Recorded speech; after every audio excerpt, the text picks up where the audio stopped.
மக்களே, இன்னைக்கு நம்ம எங்க டிராவல் பண்ணிட்டு இருக்கோம் பார்த்தீங்கன்னா கிட்டத்தட்ட பொம்புடி பஸ் ஸ்டாப்ல இருக்கிறோம் பார்த்தீங்கன்னா வச்சுக்கோங்களேன். இப்போ வந்தோம், ஒரு வேலையா வந்தோம். ஆனா அப்படியே பொம்புடி வந்து சுத்தி பார்த்துட்டு அப்படியே போயிட்டு இருக்கலாம் அப்படின்னு கிளம்பியாச்சுங்க. பார்த்தா வச்சுக்கோங்களேன், இந்த பொம்புடி பார்த்தா வச்சுக்கோங்களேன், மிகப்பெரிய ஒரு சிட்டி சொல்லலாம். பார்த்தா வச்சுக்கோங்களேன், ரிலேட்டிவ்ஸ்ல இருந்து எல்லாமே அனைத்து வசதிகளும் இங்க உண்டு. நீங்க பொம்புடிக்கு வந்தீங்கன்னா இங்க இதுதான் இல்லை அப்படிங்கறத எதுவுமே சொல்ல முடியாது. எல்லாமே நமக்கு கிடைச்சிருங்க.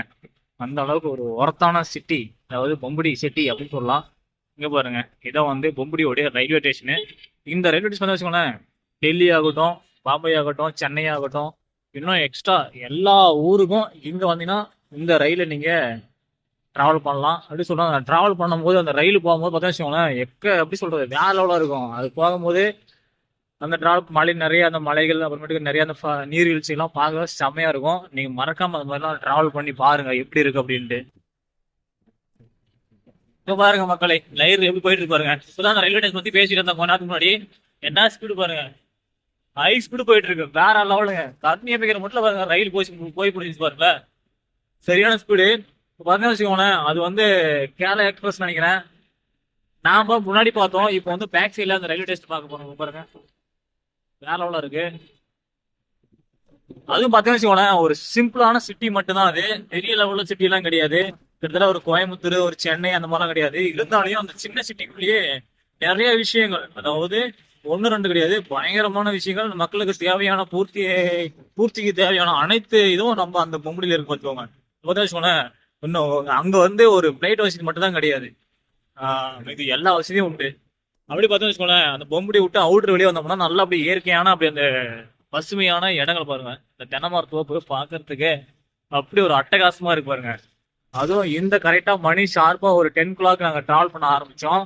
வேறெல்லாம் இருக்கு, வெறித்தனமா இருக்கு பாருங்க. அப்படியே அழகான அந்த நெல் பயிர் எல்லாம் பாருங்க, அப்படியே இந்த கிலோமீட்டர்ல அப்படியே பார்க்கும் போது செம்மையா இருக்குது. அது பார்த்து வச்சுக்கோங்களேன், இந்த பொம்படி இருந்து அவுட்ல நம்ம வெளியே வந்தோம்னா கிட்டத்தட்ட ஒரு 20 வில்லேஜ், கிட்டத்தட்ட 20 வில்லேஜுக்கு மேலேயே நம்ம பார்க்க போறோம். அந்த 20 வில்லேஜ்லயும் பார்த்தீங்கன்னு வச்சுக்கோங்களேன், அருமையான ஒரு அற்புதமான ஒரு இடங்கள். நீங்க வாழ்க்கையில அந்த மாதிரி பார்த்துருக்க மாட்டீங்க. ஆனா இந்த ரோடு பொறுத்தவரைக்கும் வந்து நிறைய டர்னிங் பாயிண்ட், அதை பார்த்தீங்கன்னா அந்த யூ ஷேப்ல பார்த்தா அந்த பின்னூக்கு வளைவுல அந்த டர்னிங் பாயிண்ட்லாம் செம்மையா இருக்கும். ஆனா இங்க இந்த வண்டி ஓட்டுறதுங்கிறது வந்து ஒரு இம்பாசிபிள். இந்த இடத்துல மட்டும் அதிக ஸ்பீடு ஓட்ட முடியாது. எங்க பாருங்க இந்த மாதிரி வண்டி, நம்ம ஸ்பீடா போயிட்டு இருப்போம், திடீர்னு இந்த மாதிரி வண்டி குறுக்க வரும், கண்ட்ரோல் பண்ண முடியாது. அப்புறம் விட்டு மோத வேண்டியதான், அப்புறம் 108 அள்ளி தூக்கி போட்டு போயிடுவாங்க.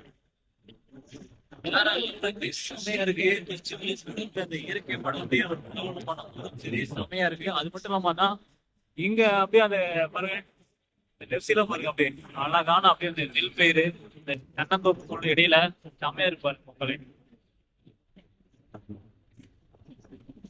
லெவலுங்க, வேற மாதிரி இன்னும் சொல்ல முடியும். அந்த மாதிரி இது கிழக்குச்சி தான் கட்டிருப்பாங்க போல, இது சரியா வரல.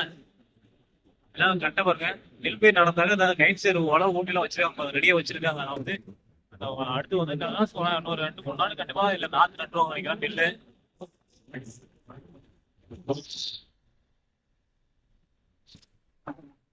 அப்படிங்க பார்த்தா வச்சுக்கோங்களேன், பாருங்க நெல் பயிர் தாங்க. கண்ணு கட்டின வரைக்கும் ஃபுல்லா வந்து மக்கள் எல்லாம் வந்து யாரா வந்து காசி காசி கொடுத்து கிட்டத்தட்ட ஒரு ஷிப்பா அரிசி 20 நாள் கூட கட்டா 20 நாள் கூட வரதில்ல. 20 கிலோ அரிசி 2000 3000 கொடுத்து யாரும் வாங்கி சாப்பிடுறது, எல்லாருமே வந்து விவசாயம் பண்ண ஆரம்பிச்சிட்டாங்க. நெல் பயிர் நிறைய பேர் வந்து மகசூல் பண்ண ஆரம்பிச்சிட்டாங்க.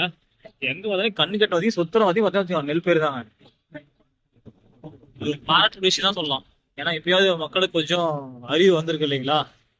நிறைய பேர் என்ன பண்ணிட்டு இருந்தாங்க, நிறைய விஷயங்கள் அதை பார்த்தீங்கன்னா அந்த நெல் பயிர் நடாம ஏதோ பண்ணிட்டு இருந்தாங்க.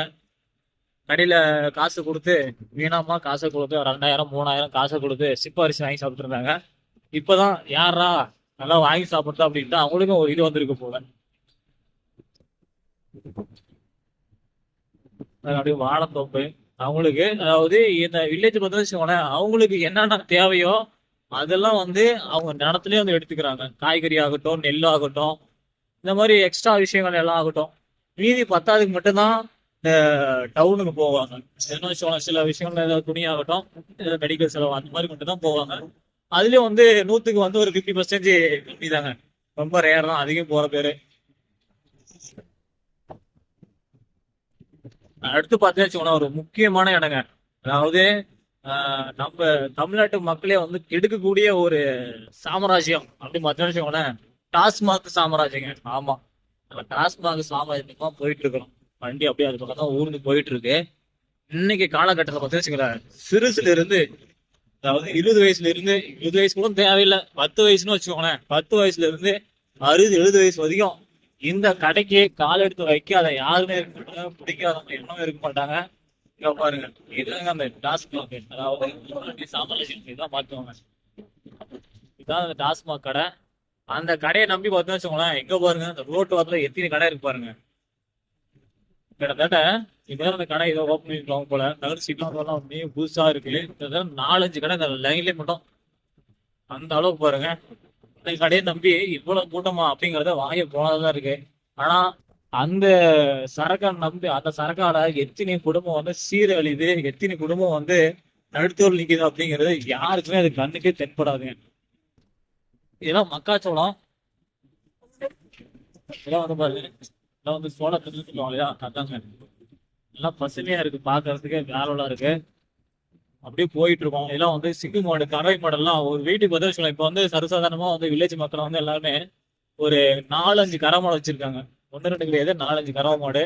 இதுக்கெல்லாம் காரணம் என்ன ரீசன் வச்சுக்கோங்களேன், நிறைய வந்து விவசாயம் பண்ணி பார்த்தாங்க, அதுக்கான மகசூல் அவங்களால ஈட்ட முடியல. அதை பார்த்தீங்கன்னா வச்சுக்கோங்களேன், இப்போ ஒரு 10,000 ரூபாய் பிசினஸ், அதாவது விவசாயத்துல பண்றாங்கன்னா அதுக்கு ஈக்குவலா வந்து 30,000 ரூபாய் லாஸ் ஆகுது.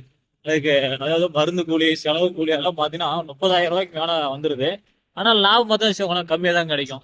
அதாவது ஒரு 20,000 ரூபாய் 10,000 ரூபாய் கிடைக்கும். அப்படி பார்த்தா வச்சுக்கோங்களேன், அது பாதி வந்து எந்த விவசாயத்து மூலியமா வந்து நஷ்டமாகுது. அதனால என்ன பண்றாங்கன்னா, பெரும்பாலும் வந்து யாரா போனா அப்படின்ட்டு வீட்டுக்கு ஒரு 4 மாடு கறவை மாடு வாங்கிக்கிறாங்க. அது மாதிரி பார்த்தா தட்டை வரைச்சிட்டு அப்படியே அவங்க பொழப்ப அப்படி ஓட்டிட்டு இருக்கிறாங்க. இப்ப 4 மாட்டுக்கு, ஒரு மாட்டு கறவை மாட்டுக்கு பால் பார்த்தேன்னு வச்சுக்கோங்கன்னா 5 லிட்டரு. 5 லிட்டர். பெரும்பாலும் மாடுகள் வந்து ஒரு 6-7 லிட்டர் கறக்கும். அப்படி பார்த்தா ஒரு 5 மாட்டுக்கு பார்த்தா வச்சுக்கோங்களேன் 7-5 35 லிட்டரு. அது பார்த்தீங்கன்னா ஒரு நாளைக்கு 35 லிட்டரு. அப்ப 2 நேரத்துக்கு பார்த்தீங்கன்னு வச்சுக்கோங்களேன் 70 லிட்டருங்க. 70 லிட்டருக்கு இன்னைக்கு ரேட்டு பார்த்தீங்கன்னா, அதாவது பாலுடைய ரேட்டு பார்த்தீங்கன்னா கிட்டத்தட்ட 30 ரூபா பக்கம் போகுது. அதுக்கு நீங்க ஈக்குவல் பண்ணிக்காங்க, ஒரு நாளைக்கு 1500 ரூபா கிடைக்கும் நினைக்கிறேன். அப்ப மாசம் பார்த்தீங்கன்னா அதுலயும் 1 லட்ச ரூபா பக்கம் ஈட்ட முடியுது. அப்படி ஈட்டாலையும் அது 1 லட்ச ரூபா இல்லாங்கிறது லாபம் தான். அதாவது 50,000 ரூபா, பெரும்பாலும் ஒரு 60,000 ரூபா நீங்க தீவனம் அந்த மாதிரி இதுக்கு போனாலையும் மீதி வந்து 50,000 ரூபா சேவிங் தான். ஆனா இருந்தாலையும் அது வந்து பராமரிக்கணும். அது ரொம்ப ஒரு சுலபம்லாம் கிடையாது. நம்ம பராமரிக்கிறதா நம்மளுக்கு கரெக்டா லாபத்தை ஈட்ட முடியும். இப்படி நம்ம ஒரு பிசினஸ் பண்ணணும். அதே மாதிரி அந்த பிசினஸ்ல வந்து கரெக்டான ஹார்ட் ஒர்க்கும் எல்லாமே கரெக்டா பர்ஃபெக்டா பண்ணிட்டு இருந்தா மட்டும்தான் அந்த பிசினஸ் உடைய லாபத்தை ஈட்ட முடியும். நாம இன்வெஸ்ட்மெண்ட் போட்டு அதுல நம்மளுக்கு லாபம் எதுவும் கிடைக்கலையே அப்படின்னு புலம்பிட்டு இருந்தா எதுவுமே ஆகாது, லாபம் கிடைக்காது.